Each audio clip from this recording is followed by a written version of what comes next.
Get ready for your daily dose of WordPress and web development tips, tricks, and insights to help you find success with WordPress. You're listening to WP the Podcast with your hosts, David Blackman and Tim Streifler.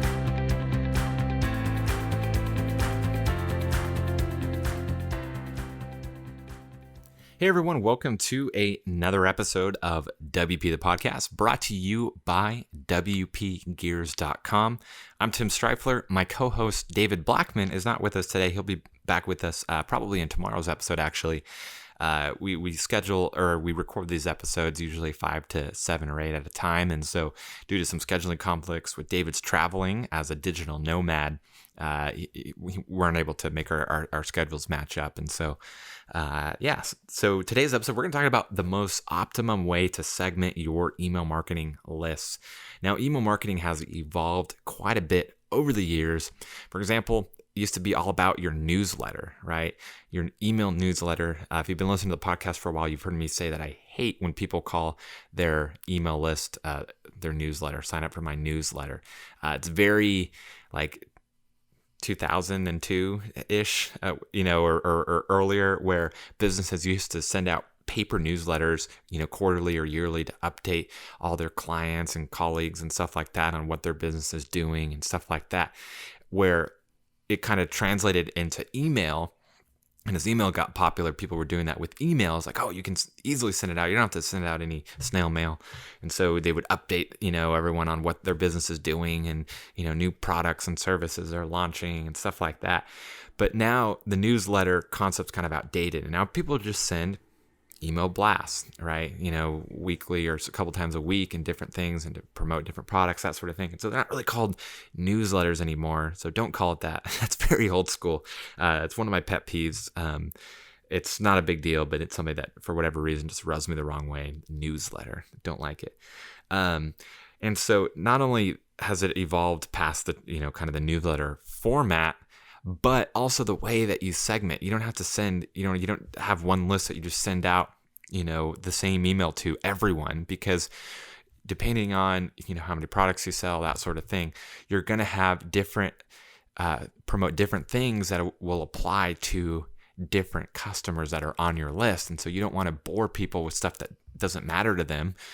So for example, if you have people, I'll take my business, for example, Divi Life. I sell Divi add-ons, plugins, child themes, and so forth. And so when I'm doing an email blast, I don't want to send out people promoting my All Access Pass membership to people that already have it. That's just going to annoy them. They already have it. They don't need to buy it. And so I segment it. So if they are already owners of that product, then they won't get that email unless they're signed up on the list with a different email than they purchased from. And so that's the only caveat. So if you're on my list, you're like, I get those emails and I have the All Access Pass. Well, it's because you probably used a different email than the one you were subscribed with. Segmenting based off of what they've done is huge. But here's the thing: is there's different ways to segment. And so it used to be when you had an email marketing platform like MailChimp, or the really old school one is Constant Contact. Constant Contact used to be kind of like the authority and was like the main company, and then they got bought by I forget who, and like just didn't innovate, and now some people still use them. I don't think they've updated their tools. Very outdated. But back in those days with Constant Contact and some of the older ones, you would basically have multiple lists. And so you'd have a list for these types of customers, a list for these types of customers, a list for these types of customers, and so on. And then you would send emails based on that, and you can have customers that were on multiple lists and, that sort of thing. Well, that's kind of, again, that's old school. Same thing with groups. Groups are considered old school as well. So like MailChimp lets you have groups, but I don't recommend it. So you can have one list, and then group them together. And it's basically the same thing as having multiple lists. But really, the most optimum way, the most modern way, the best practice way to segment your audience within your email marketing platform is to use segmenting and tags. So for example, when someone purchases something on my store, that data is sent up to MailChimp that they purchased something. I have my store synced with my MailChimp list. So then MailChimp knows what they've purchased. That data is saved in the list as part of that customer's profile that they purchased, Divi overlays, for example.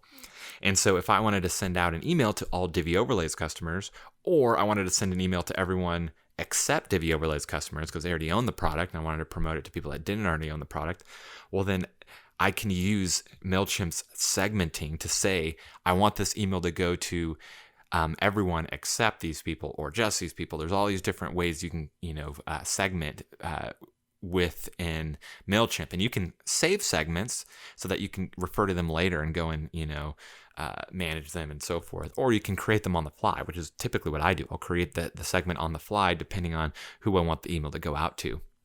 Another way, which can be used alongside of segmenting, is to use tags. So if they sign up for your list, you can have them sign up as a non-customer subscriber, for example. You can tag them. And then the second they buy something, you can have MailChimp automatically remove the non-customer subscriber and then add the tag for a customer.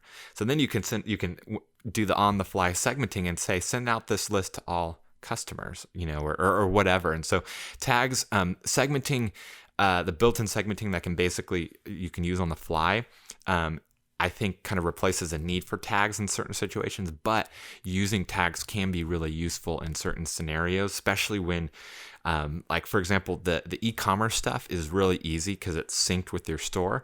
But for example, I do a lot of freebies on my website to get customers to subscribe. And so what I do is I use Gravity Forms for them to sign up.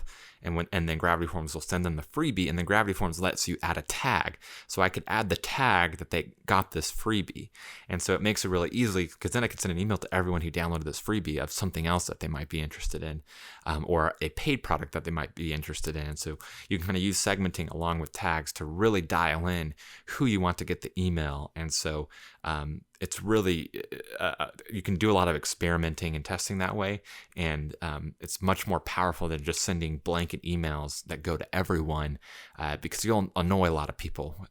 If you can get more specific and send out specific emails to specific customers based off of what they've already done on your website or store, it's a lot more effective, a lot more powerful. And so Dave and I plan to have a email marketing course in the future to really teach and kind of expand on a lot of these things that I'm talking about here. And so if that interests you and you think that you would be willing to pay for a course, advanced email marketing course, then let us know in the comments or shoot us a private email. Use a contact form on wpgears.com. We'd love to know, kind of gauge interest to see whether or not it's something that our listeners would be interested in. And if so, then we'll absolutely go down that route and start getting it planned out and all of that. So that's it for today's episode. Tune in tomorrow. David should be back with us as we explore another WordPress web design marketing topic. Until then, take care. Bye-bye. We've come to the end of today's episode of WP the Podcast. Join us tomorrow for more daily tips and strategies designed to help you run your WordPress business towards success. Remember to subscribe to WP the Podcast so you can stay up to date with each episode. And don't forget to rate and review us. We'll see you again tomorrow right here on WP the Podcast.